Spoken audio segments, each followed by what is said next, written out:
Okay, so here we are, Sophia and I. Let's just talk about the eclipse that's coming up tomorrow. We're recording this on Sunday, the 13th, and time has felt like a weird wormhole lately, Yeah. for me at least. I know I got my days mixed up. I said the 13th and then Saturday. What is time anyway? Time is just a concept. And speaking of time and like eclipses, but one of the things, I don't know if you know this, but one of the things that astrologers talk about with eclipses specifically is the fact that they feel as if perspective and time shifts a lot. It's almost like you're in a room and the lights go out and then the lights come right back on and you see everything kind of like differently after that like short, quick on and off, out and in, on and off type like energy that happens like super rapidly during eclipse season. And we've been in the middle of what's called in the bends, which is the time in between the eclipses. So starting tomorrow, we're kind of we're kind of moving past that threshold, and actually technically overnight tonight. I was gonna um, say, from what they say to me, it's starting tonight. Like they yeah, were like, okay, time to do the thing. I'm like, all yeah. right. I just corrected myself because the perfection, which means when the sun and moon, because this is a total solar eclipse, it's a huge deal. Remember, like in 2017, when we had the great American eclipse and it actually crossed over Yeah. in Philly, and you could actually see it. It was when I had my corporate job, and we all went outside in the middle of the day and we looked at it. Um, that was in 2017. That was I think it was a total solar eclipse as well. This is a total solar eclipse as well. But I don't think its path, I think its path might be somewhere in the US, but it's actually perfecting like the exact timing of when they're aligning. The sun and the moon is actually at 8:30 a.m. Eastern time. So it is, you can actually kind of go out inside and maybe see if you can find it, but um so that means that it's happening overnight. And then by the time we're all awake in the morning tomorrow, it'll pretty much be over. So yeah, it's pretty much as soon as the sun goes down today, which will be actually really soon, as we're both in the Philadelphia area. Um, Mhm. so how are you feeling with like everything that's kind of going on collectively this week, and where are you kind of landing today as right before the sun sets and the eclipse kind of awakens? I mean, from what I can gather between myself and friends and who clients is we're all tired. Like, I feel like a lot of people are running into, again, going back to our last conversation, the body, right? Our bodies are taking a major hit. And so, like, if we think about this in the case of we are in a finite vessel, connecting to an infinite source of energy, you're going to have some breakdowns, right? Like that's like putting, and maybe some of you guys aren't into cars, whatever, but like putting a really big engine into a small car, right? It's not going to work. It's not going to help, but there's other ways that we can fine tune and fix the car or make it faster or make it, aerodynamic, whatever it is. So, Mm. um, digestion has come up, nervous stuff has come up, or nervous system stuff. But it just seems everyone is foggy, groggy, sleepy. What they were telling me and what they continue to tell me is, we're uploading. It's one thing to download, right? That's when we receive, but this is our stuff. So this is like the basis of shadow work, which, I work so closely with. It's like that primordial source, your primal energy, your soul, what it needs, what it wants. Um, you know, we all try to attain that, going through these cycles, attain that Godhead connection, the love, the enlightenment, whatever it is. And that's as we're moving through these cycles. Um, but we all are a filter. We all have different perspectives. There's different needs and different personalities, even though that's maybe like material speak or whatever, but there are filters in that core, that allows us to have experiences and choices and free will that sort of ping like different energies out into the collective. So we're all kind of going back to source within. The thing that keeps coming up is the inner child stuff. And, you and I talked about it, especially with me going, like having to deal with it physically. But a lot of people that I know are dreaming about being kids, dreaming about being in their digestive system and seeing their parents fight, or, their dad is messing up something in the kitchen, how we digest information, whatever it is. And then with that, a mirroring of deleting memory. So there's a lot going on, and just in that sentence alone, with all that going on, like how could we not get tired? So like if they're working on all of this stuff around us, and that's what these eclipses do, and I know you don't do rituals or do anything like that, because the whole idea is let them do the work. Yeah. And it's funny because I had a couple of dreams where and they were back to back to back, where I was in games and I was like, look, I'm going to coach you, but like, if we win, we win. If we don't, we don't, like let them play the game for us. Let them do the work for us. And that's kind of where we're at right now. We're letting them adjust the frequencies, pick and choose the memories. And we can talk about that in a little bit, because that's a whole thing. But with all that going on, your body is just going to take a hit, and it's just going to be tired, exhausted. The time in the day just seems like there's not enough of it. And that seems to be the collective response here. Yeah. Would you agree? Are you tired? I'm tired. Yeah, no, I haven't been sleeping that well either. And it's funny that another has my partner, and so we've been very, very groggy every day. And, just that alone, it's really interesting that when you talk about memory, and that is something that I do feel like I've personally been moving through this week. And I'm, my partner as well, just because I literally live with him. So like, and we share like a lot that we move through. And it's really interesting because when you're talking about memories that are almost being cleansed or removed or deleted, as you say, so that we can make new space on our hard drive, so to speak. It's funny because I really do resonate with that idea, in the sense that, and I think a few other people, even on Instagram recently this week, I've noticed people kind of sharing really similar qualities of inner child stuff, but also like old friendships that have kind of waded through or faded over the years. And that's something that has come up for me and my partner in the past like 2 days, literally. And it's actually really quite beautiful that he has the balls to, he actually reached out, and I don't know why I said he has the balls. I didn't mean it like that, but he had the guts to reach out to a friend who they just lost touch over the years, and they were like almost best friends. And he was like, I really don't know why we're not friends anymore, and I really don't know what it is that I did.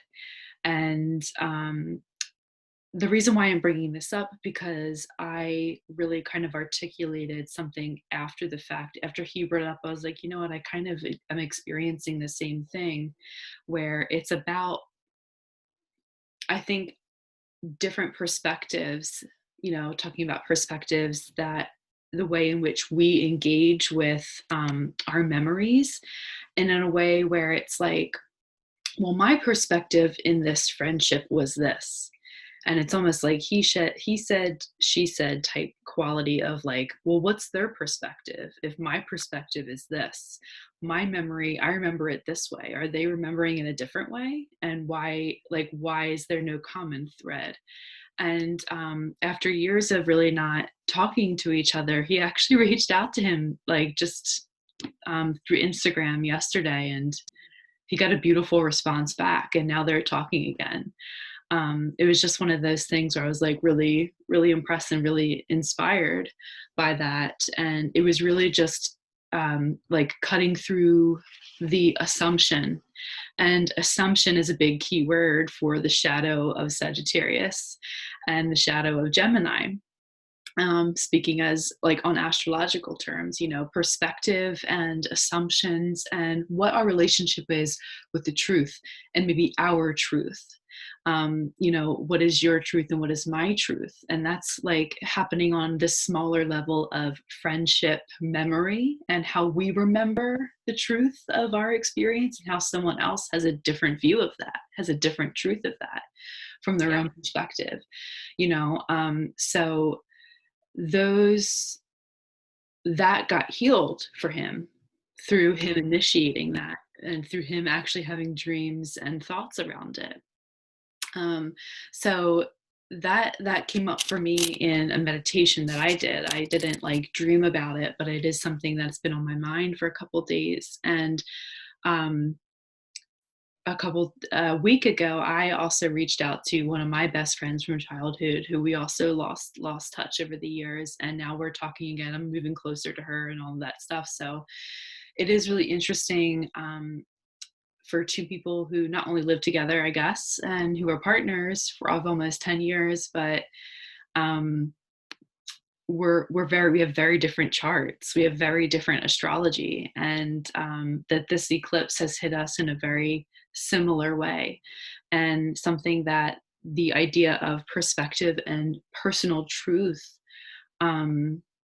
and our relationship to the memory around that specifically is what I've noticed in my own life. And I thought that was really interesting for us to kind of like have this really similar experience. But I do think it relates to memory, perspective, and things like that. That was my tangent on that. Thanks for listening. Yeah, I mean, on a not to say a lower level, but on our material level, yeah, that's how it can come up. I talked about this on my Instagram, and I was really vulnerable about my own family dynamics, because with my grandmother, being in the hospital and being essentially my mother, and a lot of stuff coming back up of being, abandoned, or people not showing up, or whatever it is. I took a step back to think about the narrative, right? Our brains are made to create stories because we want to find meaning. So like if we see something happen, we can't just take it for face value. We have to say like, that guy was speeding, and that guy probably was looking at his phone, and that's probably why they had a crash. Like there's a lot of probably. So like when we start, not just in this own life, but I said that what keeps coming up for me is samsara and samskara, which are two yogic theories or pieces that are really important. And samsara is the cycles that we are in our lessons in this lifetime, in past lifetimes, and they create patterns and imprints in how we react and how we show up, because these are our experiences that we haven't really gone through yet, right? Or haven't really, I wouldn't say they're a weakness, because if we look at it as a weakness, it becomes a derogatory thing. And, I can go into the whole thing of good and bad. They're the same thing, but they are lessons we haven't excelled at, or really just That we're still working gotten right. And so they create imprints in how we react, and it creates imprints in how we think, and why I'm closed off, or why I love to hug people. These are these imprints that we're working through. And so when we create narratives in our brain, it goes down into our nervous system, it works through a cellular level, it goes into our psychological, it goes into our emotional, right? So like if I am closed off because of an experience that I've had, which is a pattern that I've gone through for lifetimes, and you walk in a room, you're going to feel that I don't want you coming over here to hug me, right? So that's a whole thing. And then it goes up and up and up and connects into the interconnected frequencies, which is, you know, God frequency.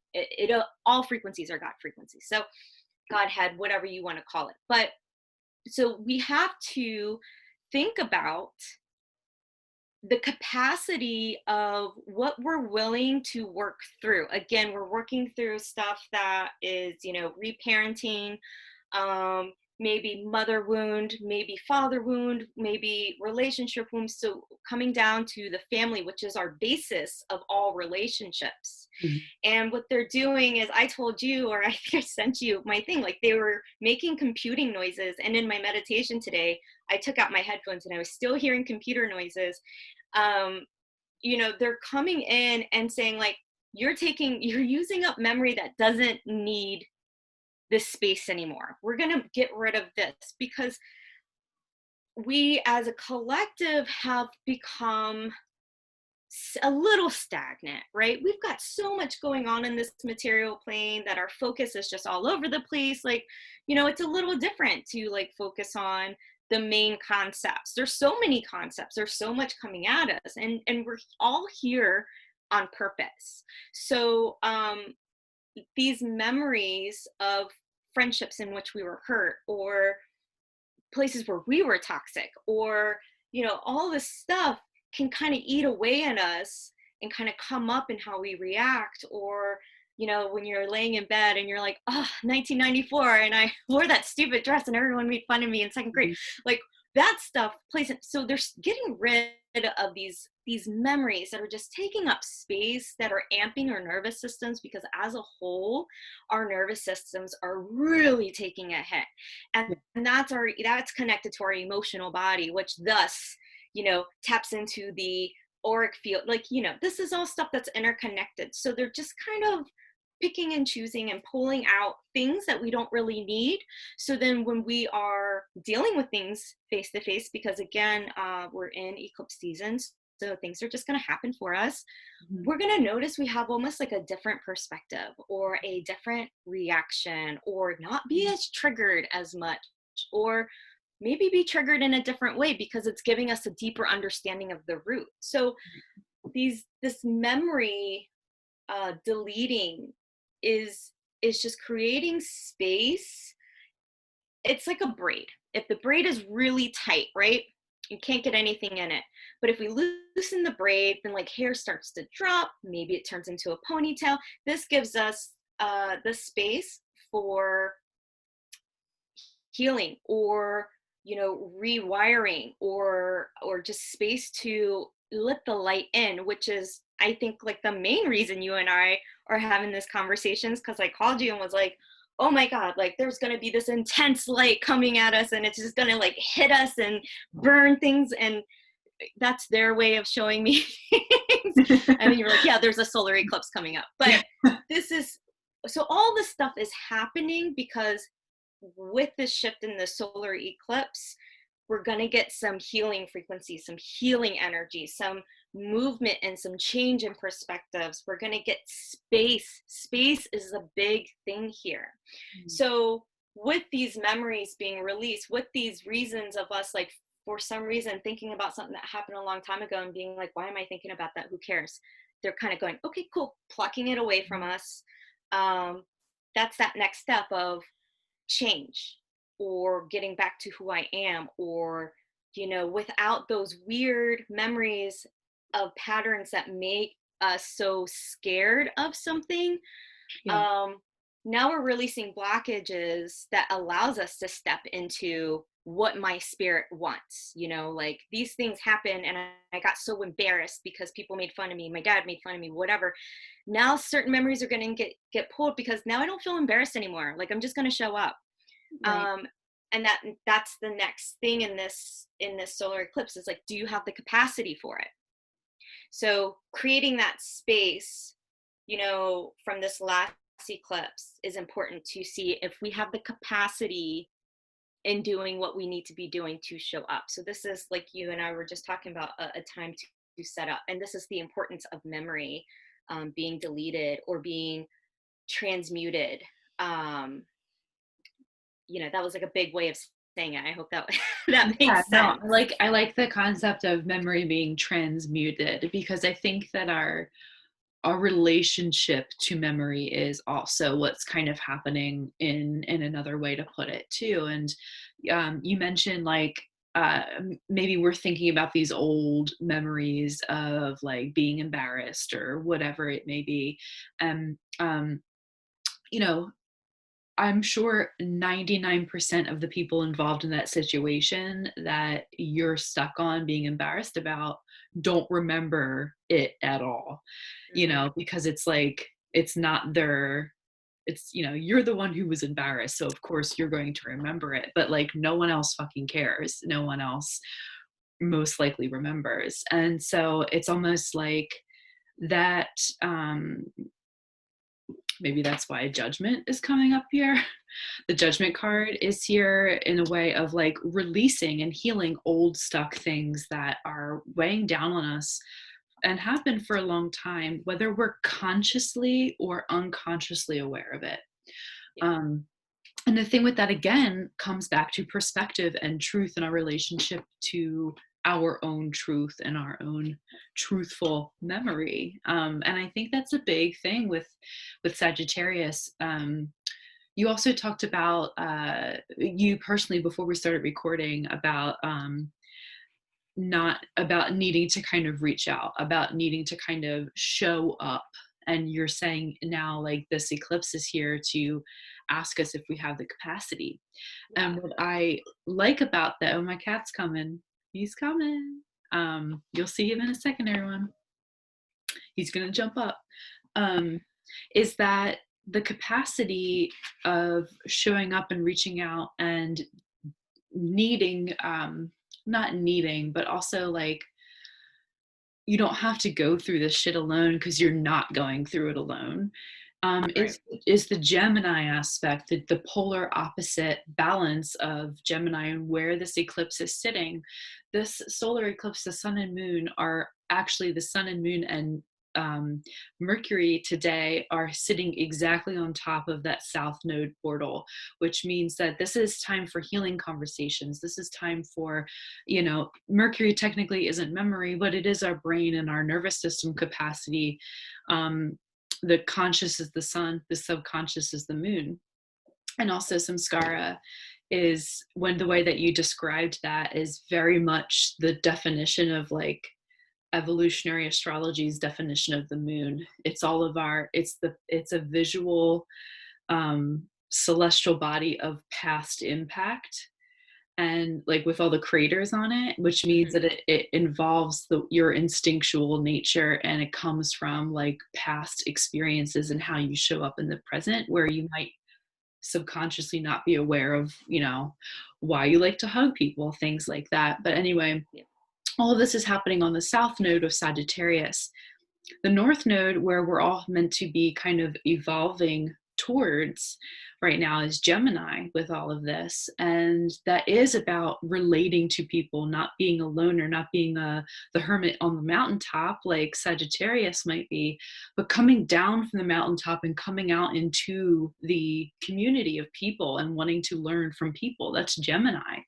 Mm-hmm. That's the literal archetype of Gemini sometimes. And it's this eclipse feels like what it's doing on an astrological point of view, and it really lines up with everything that Sophia is talking about, is that it's actually filtering old shit out more so than it is so that we can go through and start something new, if that makes sense. Like what's actually like from an astrological point of view, it's more so about just finalizing, wrapping up, and like filtering old stuff so that we have the capacity to actually make those new beginnings happen. Because a solar eclipse is a new moon, so it is new beginnings in a way. But it's almost like fertilizing the soil right now so that we can plant those seeds to kind of support that growth moving forward. I don't know if that makes sense to you, but yeah, I mean, it's interesting when you're talking about south nodes and all of that, because like, you know, with samsara, it's an imprint, it's a cycle. Samskara is the karmatic stuff that comes up, and so we all have like our conscious or subconscious, the samsaras, the samskara, that and they're all different levels of stuff, you know. Again, like not focusing on things as weaknesses, but rather things we haven't conquered, and there might be stuff that we are just really good at. And so talking about capacity, it's interesting because, you know, we are talking about coming down from the mountain and working with other people and reaching out and building community. And because we are collective, and with, you know, the age of Aquarius, it's all about the collective connection, right? But with capacity also is the, you know, the way they show things is always like this. It's always like Minority Report is also boundary. And it doesn't necessarily mean like, you know, so then there's boundary and then there's expectation, right? And expectation is the critiquing of self, the critiquing of the pressure, like we talked about, that is happening. And so when we set an expectation on someone else, we're doing that self-critiquing to other people, and that's completely unfair. But boundary is saying, I respect my sovereignty, I respect myself in this way, this is how I would like for you to love me. Yeah. And now we're taking that within and we're creating boundaries with self. So again, going back to the body, we're saying things like, you know, we're tired, we're getting sick, digestion, nervous system, whatever it is. Now taking the samsara, going through the memories of the past, of this lifetime, of last lifetimes, we should now know our own boundaries. When it comes to healing, we should know, like, okay, I know I've gone through this before, let me like rest. Now it's time to cry. Now it's time to maybe open up and lean into it. This is learning that boundary, which then takes us into capacity. So when you know your own boundaries, now you can fully be present. Same thing in relationships, right? When I know you like to be treated a certain way, you like certain foods, you like certain music, I know which restaurants to take you to. I know which bars to take you to. I know what makes you happy, what doesn't. So this is like taking all of that stuff and putting it into capacity. So now, when we kind of run ourselves ragged and we're letting our immune system take a hit, even if we're saying like this is spiritual, it doesn't mean that we don't take a physical approach to fixing it, not numbing it, fixing it. Yeah. And so the same thing now going into capacity, like, am I able to now move through this stuff?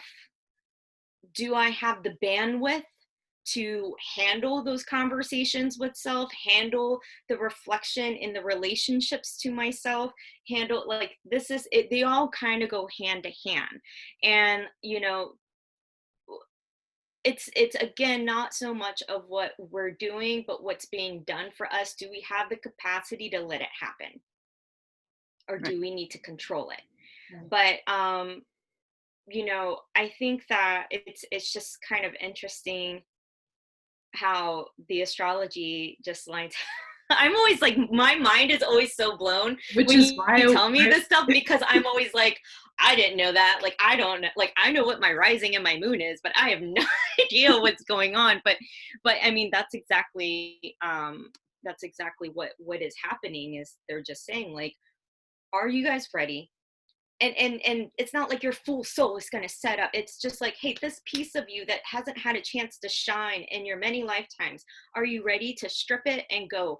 Do you know your boundaries of, like, when to sleep, when to cry, when to reach out? are you good? Okay. So, and that's kind of what they're doing. It's kind of like, you know, when your mom takes you to kindergarten and you're like, I don't really want to go. And she's like, come on, hurry up. Do you want to go or do you not? And you get there and you're like, oh yeah, this is kind of cool. I get to do crafts all day. It's kind of that my mom is just getting kind of tired of me, like looking at my shoelaces kind of thing. Yeah. In a loving way. Yeah. Yeah. Take your time, but hurry up is what my papa always used to say. Yeah. Yeah. I love that. Yeah. I'm just going to talk really briefly about the rest of the astrology that's happening with tomorrow's eclipse, and then we'll kind of weave into the rest of the week for what's coming up and what is like generally the container that this eclipse is actually, I guess, blossoming or giving birth to in the next 2 weeks to 3 weeks or 4 weeks or so, or I'll just say 28 days that comes after this lunar eclipse. Because I'm going to say, just generally speaking, since this is a solar eclipse and a new moon, that means that eclipse season technically isn't over until for like another 28 days. So I'm just going to say that, but that doesn't mean like everything's going to be intense for 28 days. It really just means that whatever comes up in the next 28 days would still be very influenced by eclipse season. I wouldn't say, and so it's definitely going to get less intense as we move past this week. But again, pay attention to the news, pay attention to your life and what comes up, what gets released, and what new opportunities come through, or what endings come through. It's always kind of like you've been through 4 eclipses, at least 4 eclipses every year that you've been alive. So this is like not a new thing. This is something you have the resilience of, something you've already mastered. You can remember some years where that felt more intense, and you can probably align it on a calendar with an eclipse or not, you know. So some things are going to feel more catalyzed for people. That's a good description for what eclipses do. They kind of, like what you're saying, they fast track your evolution, and they're always in alignment for your greatest good and your highest potential. They're never for backtracking, even if it feels like you're taking 2 steps back because of what comes up during eclipse season, and you're being forced to, like, you know, that's just a part of you defining that it's failure, but it's really not. And it's like, with the perspective of time, how many times have you in the moment you've been like, oh, this sucks, but then like a month later you're like, well, I'm glad that actually happened, because then this would have never happened. It's the same thing, and that's what eclipses do. So just give yourself some time and space over the next 28 days after tomorrow, to let eclipse season continue to do its work. Don't put any pressure on yourself, as we're both saying that the work is being done for us. So this eclipse, like I mentioned, the sun, moon, and Mercury are all conjunct they're all together on top of the south node. And they're also being squared by Neptune. So I think that's probably where the idea of memory is actually coming through with Neptune, because, well, the moon technically from a medical astrology standpoint rules memory, but so does Neptune. So I think that's the actual narrative why we're all bringing up Neptune, because our memory, because this eclipse is literally influenced by Neptune and the idea of memory, and especially unconscious memory, subconscious memory, and childhood stuff as well. But Neptune does always have a potential to be healing. We have to sometimes make the choice to lean into it in a healthy way, though, I will say. The other thing about this eclipse, even though it's being squared by Neptune, which is just creating a little bit of like calls for action, is what I'll say with a square, is Mars and the planet Eris, the asteroid Eris, who is Mars's sister in Greek mythology. The goddess of discord and the god of war are actually trining this solar eclipse, which is a harmonious aspect. So I'm curious to hear your thoughts, just for the sake of conversation, like, how can like the brother and sister of discord and strife, like create some sort of healing capacity for us during this eclipse? That's a really loaded question. I don't even know how to answer that, but I'm just curious, like what that phrase brings up for you. Yeah, it's funny. The other day, I think I still have it in my phone. I looked up Eris for some reason, and I had no idea why. I was like, "Who Okay. is she?" But I mean, that stuff always happens for me, and I'm just like, I don't know what this means. Um, so it's funny for somebody who is again very passionate and comfortable in shadow work. I love chaos. I love discord. I love when the hammer is coming down and we are breaking cement. That's what we're doing. We're breaking new ground, Mm-hmm. right? And Mars, technically, a medical astrology point of view, is about like penetrating and breaking the surface. Yeah. So there you go. Okay. So we're going in deep, right? We're going in, and again, in shadow work, it's not about what doesn't serve me, I'm going to let it go. No, it's about bringing awareness to something, and sometimes awareness is just enough, but bringing awareness to really understand the core, the root of what something is. And if you can't find it in your past life or whatever, it's just concepts, right? And so when we've moved through so many lifetimes, and again, like, if you're watching this, you probably have moved through plenty of lifetimes, and you probably are a slow learner, but some of us are. Sometimes cement gets kind of put over so we can just continue to build. Like, we have to create some sort of foundation for this house. This is breaking ground. This is kind of making us uncomfortable, so that we can allow those seeds that have been planted a long time ago actually come up through ground, if that makes sense. That's like the best way. Analogies work wonders for me, but that's the best way I can really say it. It's also this again came up in my own situation. We look to the past sometimes of thinking of like, what do I need to let go of? What do I not need anymore? What was the lesson here? But sometimes we look back at it to go like, what do I come from?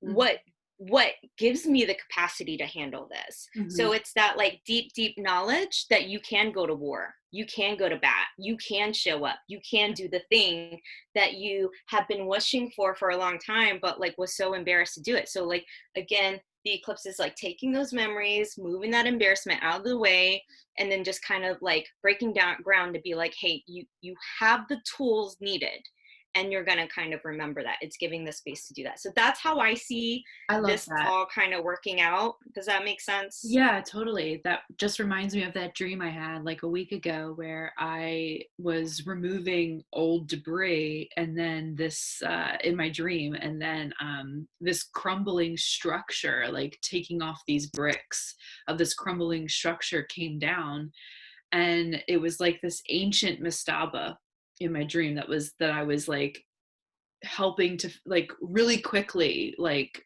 take down and pull apart because it was falling down anyway. And like in my dream I was like, what the fuck, when I saw when this like structure broke down and opened up, there was a living caveman, like a living caveman, there was a living like Cro-Magnon person, like that was just sitting in there and just stood up and like looked at me, and I was like, what the fuck, whoa. And when I woke up from that dream, it was like so obvious to me, at least, how the way that I interpreted that dream was that it sounds a lot like what we're talking about during this eclipse now, with especially with Eris and Mars, like quickly pulling down cement, old conditioning, old structures and limitations and boundaries. And I always think of like brick walls a lot, of like brick walls around our heart that we build over time to protect ourselves.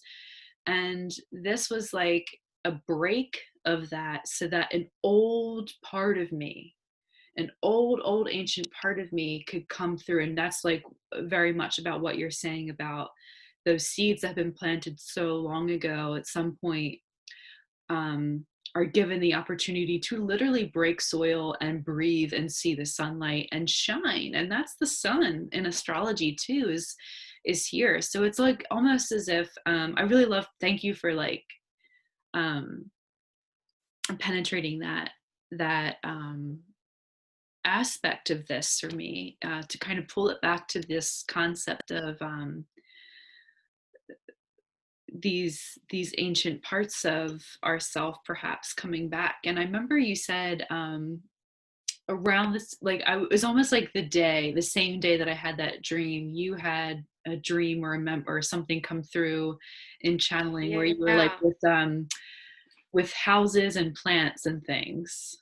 Yeah. So I had a very interesting dream where I was, there was some kind of royal effect, but it was a big, big building that I was in, and the sun came in and just burned a hole right through this building.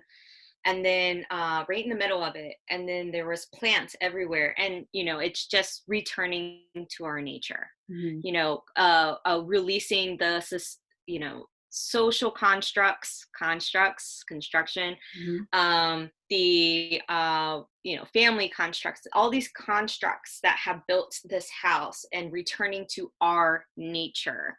um, and that's kind of what this solar eclipse is, at least for me, from what they're showing me, is trying to do. It's illuminate your core nature. And so it's going to be uncomfortable a little bit, but you're going to feel good. You're going to feel like, no, this is what I feel, and get it out, because you understand that there is a valid reason to it. You're going to really feel um, solid.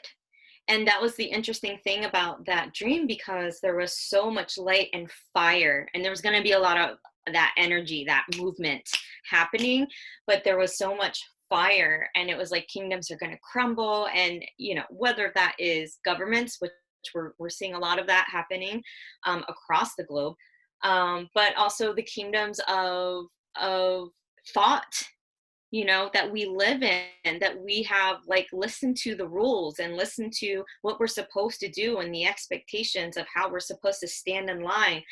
In nature, we have even more stability, and we grow as we want. So that's, and I think that that is almost the same thing as yours, that core guide, that back to your nature of how you started. Right.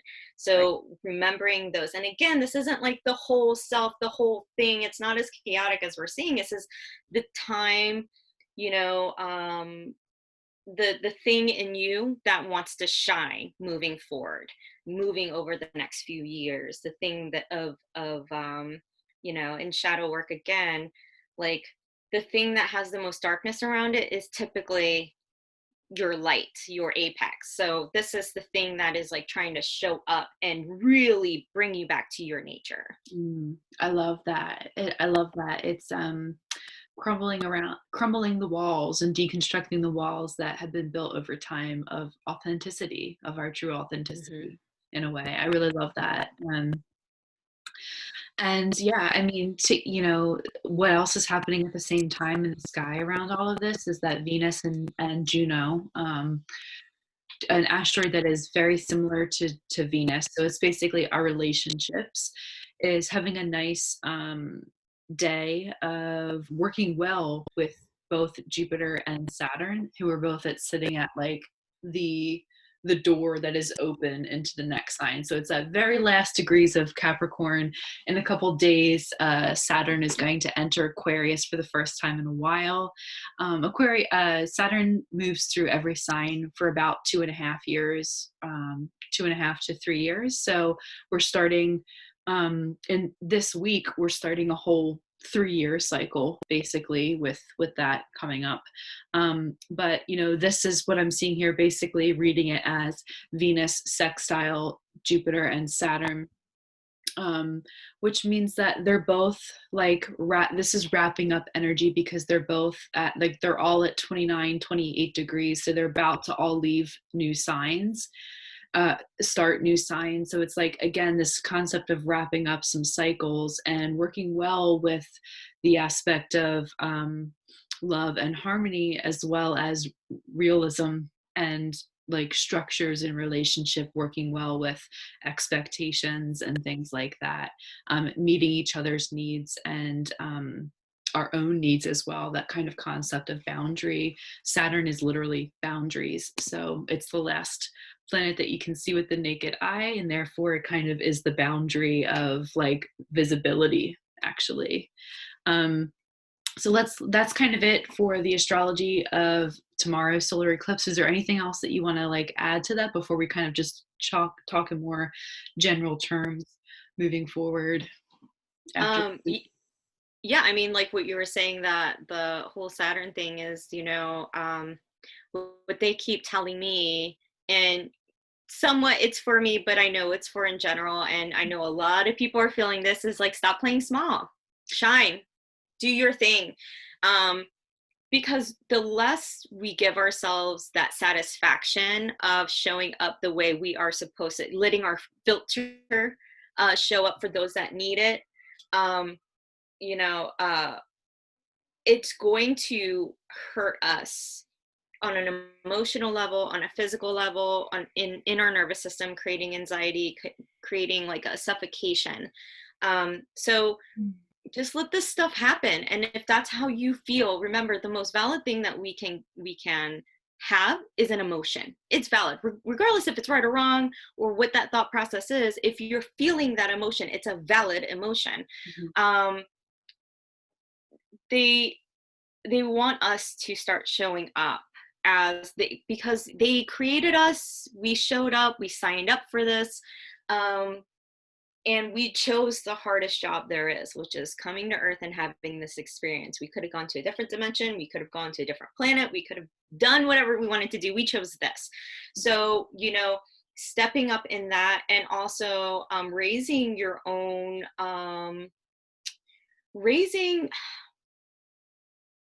not expectations, but like your worth, meaning like not raising your prices.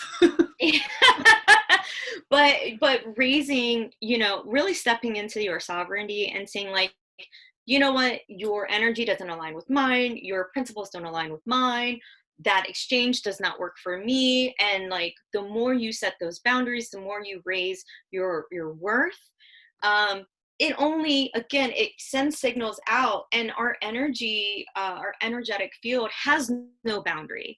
So it affects other people. So, again, one of my favorite, and I will always say this over and over again, but Radhanath Swami was saying that when you take a spiritual life, it's like, spraying a perfume. And when you walk past people, they only smell that, it affects the people you're in. So those that like to live in that world of I'm an empath or I'm empathic, well, remember what you emit too. We're always in trance. We're always transmitting. And so the most important thing that we can transmit, that we can exchange, the highest level of exchange, is information. And whether we get that information energetically, on a frequency level, vocally, that is the highest form of currency, is information. So be aware of that and raise your worth, and know that when you put that out, people receive that whether they like it or not. That's just, how that works. And so when we raise our own self-worth, everyone else raises their worth, and that creates such a stronger, loving connection in this collective consciousness, rather than bringing us down into a depression. I am worthless, I am not worth anything, how could I receive a miracle, how can I receive communication, how can I receive money, whatever it is. You're raising it. I do deserve that, I can handle this, I do have the capacity. So again, going back to the capacity, do you have the capacity and the boundaries within to know that you're ready for this? And if so, let's do it. Let's just do the damn thing. That's kind of like where they're at right now. Wow. Okay. I think we're all here for that. I think we're all here for that, for sure. Yeah. We did talk a little bit about, I think it was before we started recording. I don't know why that just reminds me now of the rune that came through for this solar eclipse, which is Volcano. And this is the birch goddess of new beginnings. And I really like the concept of the fact that I guess, at least in Norse mythology, that the birch Actually, in most Northern European, including Celtic tradition, and I'm sure continental Europe as well, just because with the Germanic relationship to Northern European. Okay, I'm going all over the place, but basically what I'm saying is that in a lot of these connected European mythologies with the relationship to certain plants, and birch, the birch tree is like almost widely thought of as a divinatory concept of new beginnings. Um, and the same remains true for this rune. This is a rune of new beginnings, and this is the concept that that kind of gets talked about here, is that the birch is um, not not just new, but always is. It's in a presence of being. Oh, it's always just being, right? And um, these are the fact that this rune is coming through for this solar eclipse, and I'm going to just say for the next 28 days or so, as this new eclipse kind of it starts a whole new cycle, um, that this is about new beginnings, but it's about new beginnings based off of um, these old patterns, is what we kind of mentioned a little bit here. Um, and just to kind of synthesize that with everything that we talked about with this rune that I pulled before we started talking, like before we started recording, before we hopped on the call together, I, just did this. And then I'm like, wow, okay, of course, everything that we're talking about really relates to this rune that came up before the circle was cast. Yeah, so let's kind of briefly move on and just talk a little bit about the rest of the year. The rest of the year.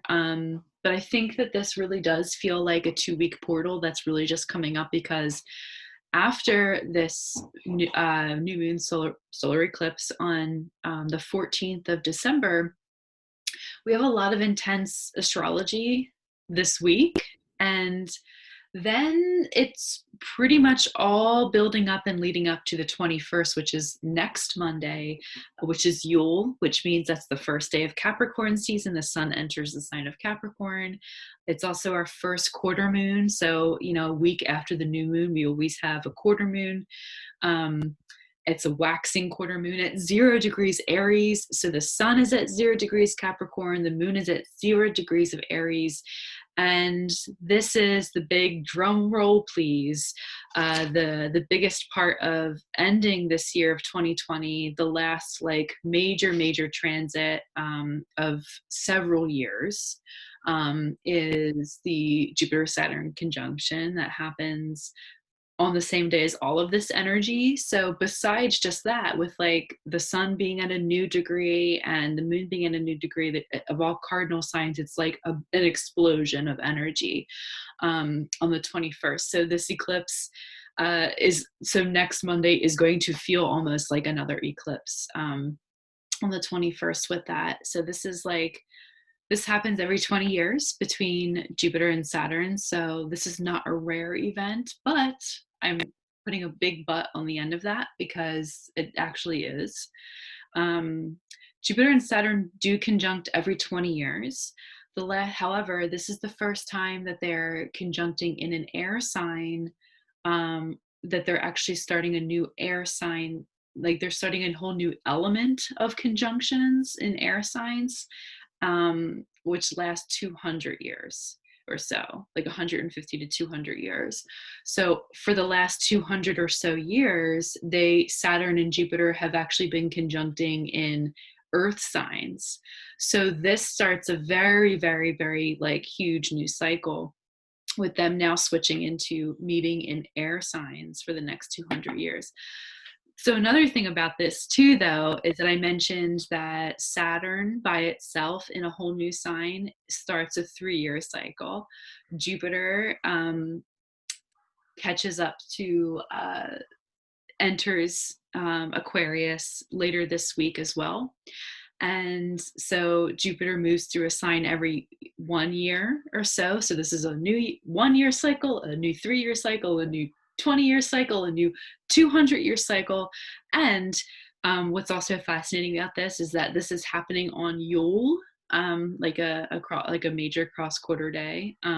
If you're into the wheel of the year, and and it's actually happening at night, like visibly happening at night, because they don't, astrological things don't abide to Earth time here, and like, so they happen any time. So they're actually happening at night, where we'll be in the northern hemisphere and in the western hemisphere as well, our time at night on Yule. So it's like it's going to actually be very visible in the sky, and it's going to look like a giant star, because it's like these two bright planets are meeting up. So it's considered to be like, many people are calling it the Christmas, which is of course only part of one type of tradition, but it's like the Yule star is what I'm calling it. And that hasn't happened in 800 years. So it's like kind of a big deal from an astrological point of view, and like an astro nerd point of view. But it's just really, really, really cool. So yeah, is there anything that you want to say about the 21st? I mean, we did bring it up a little bit last time we talked, but Yeah. is there anything that we could bring up this time around? Yeah, I mean, like, all this conversation that we've had about boundaries, capacity, crumbling, all of that is happening I mean, the day that they gave me was the 21st. Again, we had this conversation where, like, back in October, I was like, what's the thing? Isn't there like a day on the 21st? Like, they keep saying the 21st, and the 21st is that piece of you that wants to show up, that piece that is so central to your nature. That's kind of like, all of this is being set up for, that's kind of when it like shifts the gear. So that's a very important day, because that's when we're going to be standing in our power. That's when we're going to be, and it's going to feel different for everyone. Some people may be like, I've been like kind of toying around with this idea of energy work, and I don't know if I want to do it. And then like all of a sudden they're like, you know what, I'm pursuing it. I'm quitting my job. I'm moving forward. Or, it may be as far as like, hey, I react like this in relationships. It's time for me to shed that. And, from here on out, I'm not going to hold people to things that people have done to me before. It's going to show differently in everyone else. But this is an important day, because this is what you're being set up for, because from what they're showing me, this piece of you not only domino affects the rest of your nature, that wheel of your nature, but it also is setting you up for the next like 3 to 4 years of like how you show up. Another big thing they're showing me is, again, like they tell me stuff, I'm just like, okay, yeah, sure. Air sign keeps, coming back to me. Communication is going to change. Yes. Whether that's new technologies, whether that is how we communicate to each other energetically, vocally, how we communicate to our family, how we communicate, all of that stuff is going to change. We're even going to notice some people, their voices are going to sound a little different. Communication, also how we download, how we upload, all of that stuff. There's going to be a shift in that. It's going to be a little bit more open for some of those people that are already doing that. It's going to be a little bit more clear.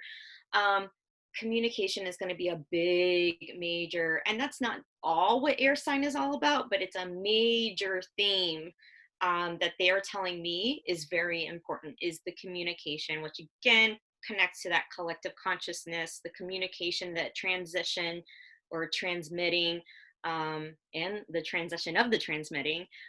That's a major thing. A big thing, and not to like plug myself in, but a big thing is, they really want you to take the time that day to look at that nature in yourself, if you can bring awareness to it, and sort of manifest like what your world looks like, what that means for you, what that the world looks like for you, taking the time to do that. And I'm not the only person saying this. A lot of other people are saying this. So, think if we're like getting that information out, and lots of us are like bringing our energy to like think about how society looks, think about how our lives look, think about how we show up. Again, that's just like emitting energy and signaling messages up to like, this is what we want. So this is going to be a very important day for communication, transitioning, transmitting, and just being in this like rebirth from our nature. Yeah. It feels like a almost like a New Year's resolution type day. It really does. And that's the day to do it, and not on like January 1st, because Yeah. I'm sure that they and the cosmos don't actually adhere to the Gregorian calendar that is man-made, but more of a cyclical nature based, which is what this is actually happening in actual connection to nature based, coming back to our nature, things we already talked about. And I love that, like so like everyone, that's the day to do your New Year's resolution, to do your ritual on so that around like not just what you want next year to be about, but about, it's a more permanent thing. I think it's more about like just feeling comfortable being you for probably the first time, and also at the same time being open to constantly rediscovering what that feels like and looks like, and not putting yourself in a box like, okay, tomorrow, yes, I'm in it, and this is the extent of it. It's like remain open to even more and bigger possibilities as you grow, and it's a journey. So it feels like really, really big, beautiful potential. There's a lot of energy shift that happens between the 14th and exactly a week later on the 21st, with a lot of planets shift into new signs. So whenever that happens, it's literally a mood shift, where our Venus is shifting into Sagittarius. A couple things are happening there, but it's like mood shifts, energy shifts that happen in the space in between the eclipse tomorrow. And so like, if you're sitting with listening to this now, over the course of the next week, as you digest all of this and things that come up in your everyday life, like you're going to be attuned to a lot of things literally on a daily basis moving forward, as we build up to this conjunction on the 21st. So yeah. And then on Christmas week, there's if you celebrate Christmas, basically the 20, which is after, now that I'm looking at the calendar, it's actually the week that is coming after, or that is started from the Monday's 21st. So like that's Monday, and then the rest of the week by the end of it on Friday, we if you celebrate Christmas, that's when it is. And that week, there's a lot of Uranus stuff that's happening in a nice way. So it's almost like there's a little bit of struggle, I think, finding footing the day after or so, or 2 days after the conjunction on the 21st. And this is when Mars is squaring Pluto. So there's a little bit of like, I think there's going to be a need for some people might feel this in a way where you're like, oh shit, I didn't do it on the 21st. I'm going to force it to happen right now. Yeah. And that's when we might get like, okay, well now you're just fucking forcing it. So Mars and Pluto working in a really tension-filled way, like expect results. They want to do things and get things done right now. But it's going to be pretty obsessive. They're going to have to win. And it's not actually really like, it's a power move. It's power dynamics, and it's like over bent of willpower. And it's actually never really quite helpful. It can be if you actually use it in a creative and like subtle way, where like Mars square Pluto is like popping a pimple in like a really creative way, where you're like just using it pretty like in a very small way, where you're like combusting something out that's been building up. Or you can also use it to have a healing conversation with someone that just where the air just needs to be fucking cleared. That is a helpful way of using Mars square Pluto. But if you're like, I'm just going to force to get this done because of my own expectations and my own deadlines, then that's when you might want to stop and reevaluate the intention behind that, or the necessity of it. This is another thing that we're also releasing the like expectation and the concepts and constructs of like what is actually necessary, and that all again comes back to the simplicity of and authenticity of our true nature. So check in with yourself around after this conjunction and see if there's any tension that's built up and how you can move through it, because surprisingly after that, towards the end of the week, as we get closer to Christmas, there's like all these nice surprises that might actually pop up after that. So it really depends. That Mars square Pluto can be an event where we just like clear the air, and once the air is cleared, people go, oh, I never knew you felt that way. Okay, like here's an opportunity now, here's an invitation now, if that makes sense. Or we can kind of use it in a way, it depends on where we are in our own personal journey, but our own growth cycle. But or it can also be a week of like tension, and a week of like, or something like that. But I think it'll pass later in the week as you get closer to the full moon on the 29th as 8 degrees of Cancer, and it feels really, really like a breath of fresh air. Or as, what would you put it, Sophia? The full moon in Cancer, the exhale. Oh yeah, the exhale. Yeah. Going back to that tension is keep in mind you are not your productivity. Yes. This is all again like your nature, right? And what's natural and what's naturally happening for you. So if you don't join in on a meditation, if you didn't do a ritual, if you didn't whatever, like your intention is more important than your productivity. And that's where your tension can grow. But yes, that's what I was saying, like till the end of the year it's going to feel like an exhale. Like we have been, this past cycle, this past like portal has been intense and has put a lot on our body. This next one is like illumination, and then after that it's like, okay, you can chill out. It's going to show up the way it shows up. We're going to, you're going to work with it and get to know it over these next couple of years. So it's the big exhale that we've been needing, and you'll feel it in your body too. Your body is going to finally feel not so heavy or tingly or anxious or any of those things, or all of those things. Some of that tension is finally going to let go, because you're no longer holding on to past memories, holding on to a sense of self that doesn't actually exist, holding on to that productivity, those social standards, all that stuff is something is going to give, and it's just pulling that valve to release that pressure. Right. Yeah, totally. I love that. And it's also a water moon. It's a Cancer full moon. And so, this is maybe it's a good time to have some self-care during this time as well. I think the very last thing that we end on the 30th of the year is actually Venus square Neptune, where things might get a little hazy again.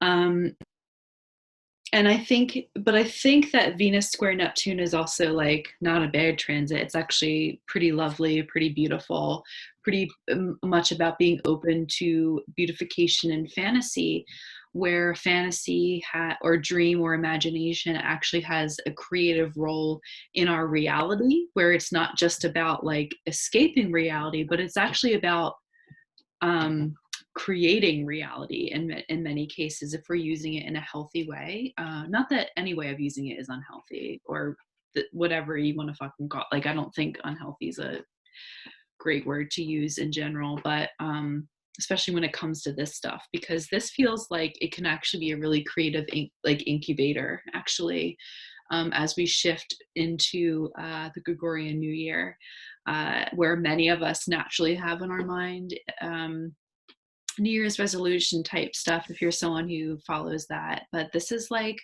a nice time to kind of wade in the waters of your like imagination, and to let that guide you around where you want it, where it wants to take you, and where you want to take yourself in the next, not just year, but 3 years, as we mentioned with this Jupiter conjunction, Jupiter Saturn conjunction. So yeah, that's pretty much what we have in terms of the astrology. Is there anything else that comes up for you with like kind of now until the end of the year that we haven't already mentioned? Um, We did talk a lot about a lot of stuff. we did cover a lot of stuff, and that's going to be a lot of stuff to listen to Yeah. and remember, but you're just going to go through it and you're going to feel it out yourself. Yeah. I would just say keep clear, protect yourself, Yeah. clear your space. Yeah. And those practical tools that you have that might be really Yeah, helpful for people to hear. right.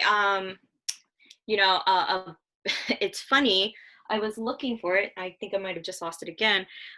They came to me in a dream, and chalcedony, is that how you pronounce it? That crystal? Chalcedony. They said that one is a great one to work with if you are into crystals or want to throw it in your bra or in your shoe or wherever. Um, you know, Healing baths, whatever it is, to give you that peace of mind. If you find yourself sort of like 1,000-yard stare and kind of thinking about something, let it happen, because they're bringing your awareness to something. Yeah. So let it play out. And this is going into that dream work, because that's where that communication is happening. That's where that uploading is happening, because that's where we're the most open. That's where we're not as fearful. To our essence, right? So our essence might be like, hey, I'm open to receive, I'm open for this, but then like add on this and we're like, oh, I don't know if I can handle that. So to our essence, that dream work is really important. So be aware of your dreams, be aware of things that show up, because there is meaning to it. So if you're thinking like, I don't know, that's weird, no, get with weird. Yeah. Be open with weird, get down with it, because that is your true nature, and that's what's important here. But protection, clearing, chalcedony, amethyst, those are some big ones to work with. Drink plenty of water as always. Oh yeah, lots of water. Be aware of your emotions. If you feel like you need to cry, don't apologize, go cry, go do the thing. If you need to yell, go yell outside, go do what you need to do to get it out. Yeah, that's part of that Mars. That's Mars and Eris that's coming up with this eclipse too. It's a really helpful. Mars needs a vehicle for release to come out, because Mars can be really unhealthy when we bottle it up. So yeah, I love that reminder there to let it out. Yeah. Yeah, I mean, other than that, I do have like a selfish plug. Go for it. On the 21st, I am doing a guided meditation. It's called Journey to Ourselves. This is where we will do a Theta meditation. I'll send you the link. You can play it on your computer while we're on Zoom. I'm going to give you prompts so we can get to that nature of self, see what is showing up for you. We'll take some time to envision what that world looks like, how that shows up, we'll speak to it as a personification, what it needs from you, what would be helpful for you.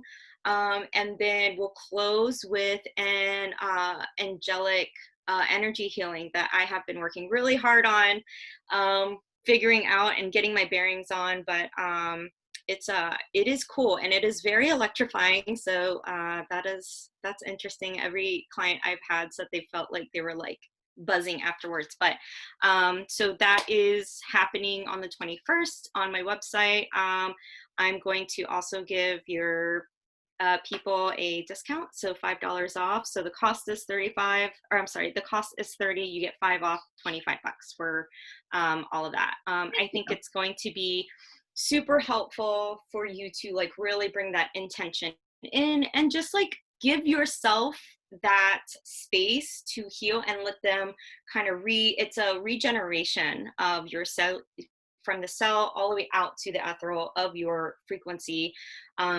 because you've been through a lot. This year was hell. It was also great, but it was hell. Yeah. So this is going to kind of like rejuvenate, regenerate, and just give you the support that you need moving forward through these next couple of years, or until, you know, you're ready for that next step. Awesome. That's amazing. Thank you so much for that little coupon code. Love it. I'm really grateful. And I guess I'll do my little plug too, is that this upcoming Saturday on the 19th, on Saturn's Day, we're going to be doing a webinar on planetary plants and planets of the underworld. So basically, it's around moving in a trauma-informed capacity of dark periods of our life and how to navigate those dark times, and certain plants that have been really helpful for me that kind of align with certain archetypes of planets. So what does that look like? What does it mean?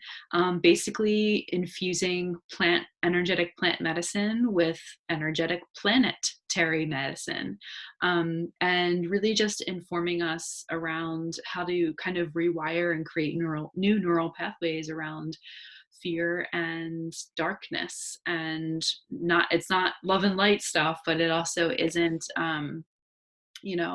it's about being okay in the dark, basically. So, and if you're like someone who likes gothic, chthonic, underworld type stuff, this is the class for you. So we're going to be talking about some underworld archetypes like Dionysus and things like that, in that class, and that'll be on the 21st, 19th, sorry, 19th. Yeah, and we're going to have links down below for both things that we just mentioned right now, and along with the coupon codes, and where you can find our work in general. So thank you so much, Sophia. And yeah, thanks for having me. I love doing these. Yeah, we love having you. I love having you, and hopefully we can do this again next time. But for now, we're wishing everyone a happy and lovely and healing new moon, total solar eclipse in 20 degrees of Sagittarius. Thank you so much. Thank you. All right.